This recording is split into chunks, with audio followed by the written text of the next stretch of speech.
say it's supposed to be so easy. People say it's supposed to be so easy to get over an abusive relationship, right? He was mean. He was abusive. You should be happy that the person's gone. And the truth is that when you are actually leaving these relationships, it feels like you're gonna die. Like, I look back and I remember feeling like I would never get over him. I would never be okay again. I really hope that this message just lands for the exact right people that need to hear this. But I'm telling you, everything is going to be okay. Leaving, in my experience, both personally and professionally, is like the hardest thing. It feels like the worst thing. It feels like you're never going to survive, like you're never going to get better, like you're never going to stop thinking about the person and missing them. Such a weird concept, right? Like, one minute you love this person and they are just your everything. You can't even picture life without them. And the next minute, they're a complete stranger. And it is so hard. Oh my God. Hard isn't even the right word, right? It's ridiculous how hard this is. But listen, I am like 5 years out of this. It gets better. It gets so much better. Like, my life now, I can't even imagine. I can't even remember what it was like to love this person. I want nothing to do with this person, and I mean that, like, through and through. Healing is so hard and it is so messy, and healing is possible, and you are going to be okay. One day you're going to realize this just wasn't as important as you thought it was. This doesn't matter anymore. It used to matter, and it doesn't anymore. One day you're going to stop crying, or you'll be crying happy tears. One day you'll just realize that you've completely moved on. People are just going to come in and out of your life. And honestly, that's okay. Some of these people needed to get the hell out of your life. So to the people who just feel like it's never going to be okay, I just wanted you to know that it will be. People say... Everyone's always like, they're so dumb. Why she's with that abusive guy? They're so dumb. Why doesn't she just leave? Well, guys, my favorite statistic is that 75% of women die trying to leave an abusive household. You heard that right. 75% of women die trying to leave. Only 25%, just about, survive leaving. The rest of the women, they get comfortable in their situation because it's a cycle that they know. It's a cycle that they know, which is sad, but it's true, because the danger of leaving is death. But right, let's keep judging women instead of trying to do better and bettering ourselves as a society. Right. This is all just generational. So let's heal ourselves so we can do better for our kids. That's it. Don't even do better for you, sis. Do better for your kids, because I've been hearing that a lot too. Oh, I stay because of my children. Babe, no. Leave for them. Because when they're older, they're going to wonder, why did my mom go through that? And either they're going to repeat the cycle, or they're going to have to be the ones that go through the hardship of having to change it. So, food for thought, I guess. If you know you need to leave an unhealthy, abusive relationship, but you feel stuck and confused, here's one thing that I did that helped me stay the course and ultimately get the hell out of it. So when we're in these unhealthy relationships, sometimes for 20, 30 years, right? We don't always recognize how we're being treated as abuse. One thing we can relate to is that we're tired, we're hopeless, we're lost, we're empty shells of who we used to be. We cry every day.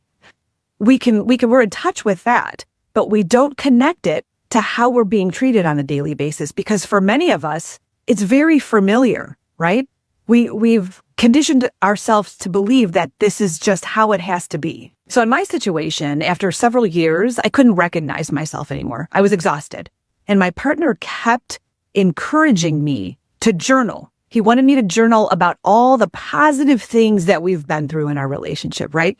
He would constantly say, don't focus on the negative. You keep focusing on the negative. But in all honesty, you guys, in these situations, you have to take some time to focus on the negative to get yourself out of it. Because I know we live in a society now where it's like, oh, stay positive, be positive. And that's going to cause us way too much stress and it's not going to get us out. We need to take a little bit of time to focus on the negative. So what I did was got myself a notebook, just one of these, and I wrote in it every single day. And, if you don't want this person finding this thing, then throw it under the mat in the backseat of your car and write when you're in your car. I don't know, just a suggestion. I personally didn't give two fucks if he saw it, so I left it out. Didn't care.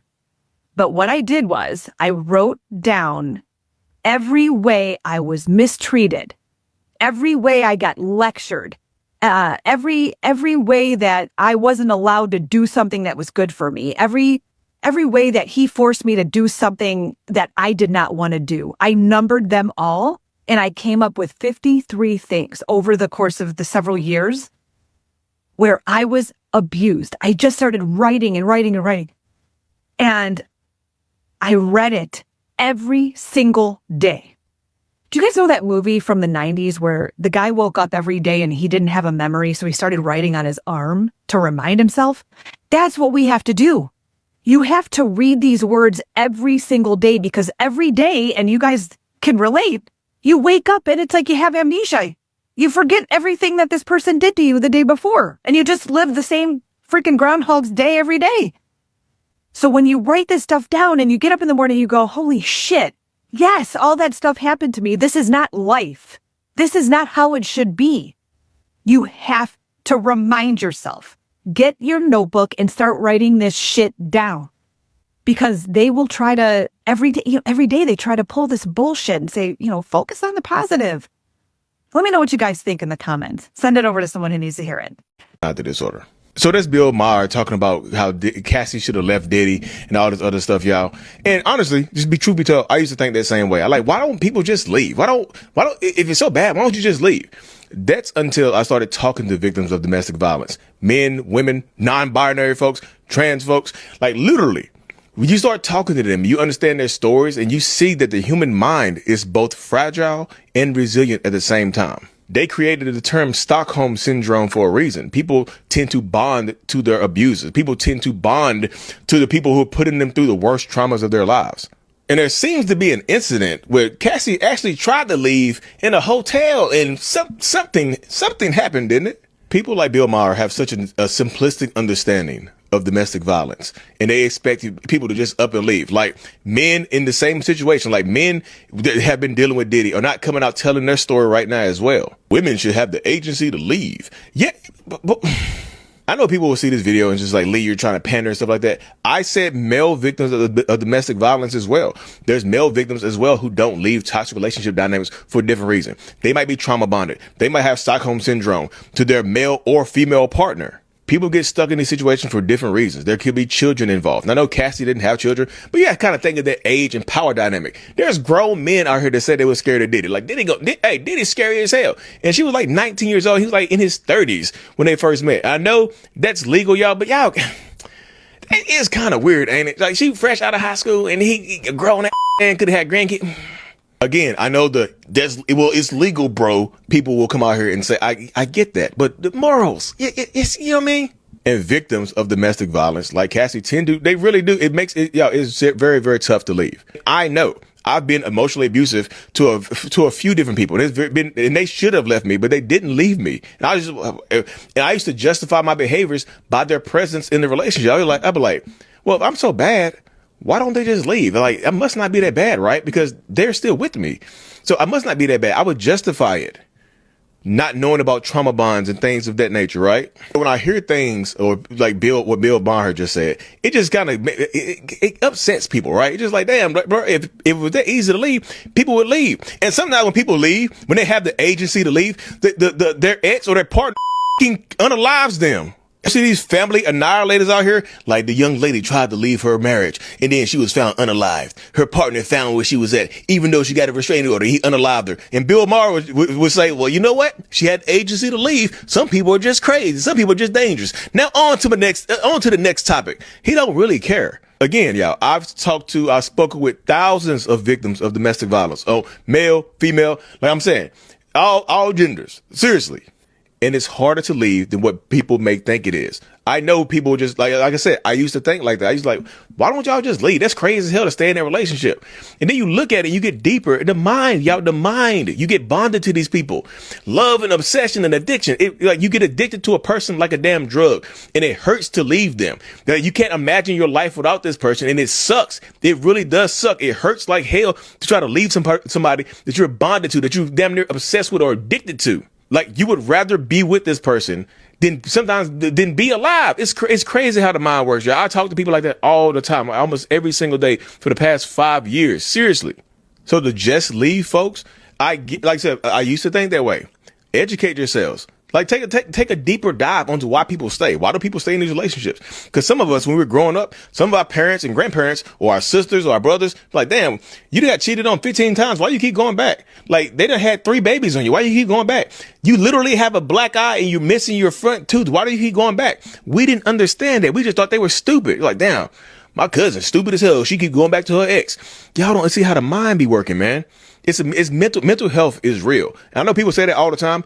I'm saying it, but people need, like, I'm serious. Go seek therapy. I've been in therapy for 8 years and it's opened my mind up to give me the ability to have a personality disorder and be able to verbalize myself and to express myself better and to help other people understand what they're going through as well.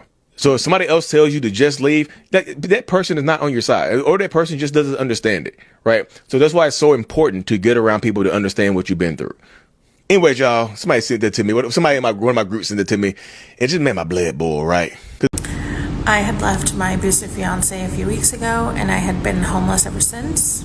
On my last video, I said that I was leaving the state and I was driving back home to my state. And for everyone wondering, I am okay. I am safe. I got here on Sunday night, like really late. But I'm home and I've just been resting. I'm okay. I'm staying with my mother and my siblings, and there's not really enough space for them as it is, but it's okay. They've made room. I'm sleeping on the couch, and I'm not complaining because it's a lot more comfortable than sleeping in my car. My priority right now is to just find a job. I need to be able to have savings to get my own place. I'd like to also help my mother out. Maybe fix the AC in my car. There's a lot of things that I want to be able to do, and I need to be able to have money for that. So I've already been applying to places and looking at jobs. That's one of the first things I did when I got back home. So follow along. I will definitely be making story times, and I will be posting more on here, just about everything that happened. Maybe me making these story times and videos will help somebody not make the same mistakes that I did. So follow along as I try to better my life and just go back to the person that I was before I went through this relationship.